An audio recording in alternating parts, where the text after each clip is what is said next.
Y hoy representantes de CHA aragonesista han llevado algunas de sus reivindicaciones hasta Bruselas. En su reunión con el Grupo de los Verdes han denunciado las ampliaciones de las estaciones de esquí de Astún y de Cerler por Castanesa y también el proyecto de urbanización de Canal Roya. Según CHA, se trata de casos de especulación urbanística y han entregado la documentación correspondiente a la autora del informe Auken, el que denuncia los abusos urbanísticos en la Costa del Sol española.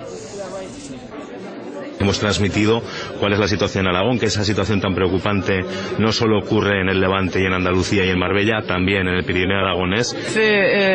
Human rights of owners are violated, which we saw in many of these cases here. Of course, that is also to be taken into consideration.